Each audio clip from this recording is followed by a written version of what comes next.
এই যে আমরা ফুলতলি সাহেবের জলসা আর চিনি পাইলাইছি চিনি চিনি মনে হয়েছে ভাই কেন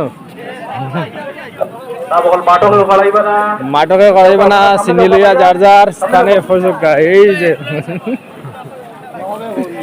চিনি খাওয়া কত সব আপনি মাদ্রাসার যে ওয়াজ করছে কত সব চিনি খাওয়া মানে বুঝুন না তো খালি লিয়া আমরা লাগে ঠাট্টা কিরে করুন যে অমুক চিনি খাওয়ার লাগে ওলা করে চিনি খাওয়া সব যদি জানতে রে বেটা আর এবার যার হইলাম না। আসসালামু আলাইকুম রহমতুল্লাহি বরাকাতু। আশা করি ভালো আছেন সবাই। ভিডিওটা একটু লং হবে, কন্টিনিউ করে পুরো ভিডিওটা দেখার অনুরোধ রইল। ফুলতলি সাহেবের বাড়ি দেখার জন্য এবং মাজার দেখার জন্য অনেক দূর দূরান্ত থেকে মানুষ এসে অংশগ্রহণ করেছে এবং একদিন দুই দিন আগে থেকেই মানুষ এই জায়গাতে এসে পৌঁছে যায়। দেখেন শত শত হাজার হাজার পরে বলতে গেলে লক্ষ মানুষ অংশগ্রহণ করে ফুলতলি সাহেবের বাড়িতে।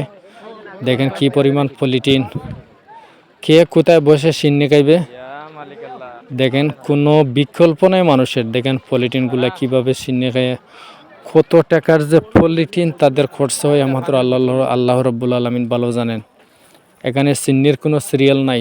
সিন্নির সিরিয়াল আছে, আপনি সিরিয়াল ধরে সিন্নি একবার দুইবার তিনবার পর্যন্ত নিতে পারেন, এতে কোনো সমস্যা নাই। দেখেন মানুষ পানি টানি খাইয়া বোতল কিভাবে ফেলছে এবং এই যে এলাকার বাড়িঘর এইগুলা পরের দিন আমার মনে হয় পলিটিন জমা করতে করে তাদের দুই একদিন সময় লাগে যাব, কারণ এত পলিটিন মানুষ সিন্নি খাইয়ে কীভাবে ফেলছে। দেখেন যে যেখানে যে জায়গা পাচ্ছে বাড়ির আগিনায়, তারপরে বিছরা গাছের তলে, গাছের তলায়, অভাব নাই মানুষের, কোনো বিকল্প ছাড়া মানুষ প্রায় হাজার লক্ষ বলতে গেলে হয় অনেক দূর দূরান্ত থেকে ফুলতলি সাহেবের বাড়ি দেখার জন্য এবং মাজার দেখার জন্য। দেখেন এখানে কিভাবে পানির বোতল রাখছে, ডেরি মারি পানির বোতল ছোট বড়। দেখেন কিভাবে মানুষ সিন্নি খাচ্ছে। আসলে সিন্নি খাওয়াটা অনেক বড় একটা স্বভাব, কিন্তু আমরা বুঝি না। আমরা মানুষে এমনি ফিটলামি করি যে অমুক জায়গায় সিন্নি খাওয়ার জন্য গেছে, কিন্তু সিন্নি খাওয়া কত বড় একটা স্বভাব এটা তো আমরা সকলেই জানি না। না বুঝে মানুষে এমনি আমরা কথা বলতে থাকি।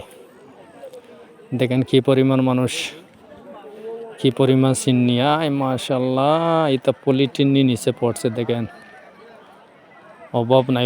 এই যে সিন্নির পেন্ডাল এই সাইডে গেছে। ভিডিওটা জিনিস ভালো লাগে অবশ্যই একটা লাইক কমেন্ট শেয়ার করতে ভুলবেন না। ধন্যবাদ সবাইকে।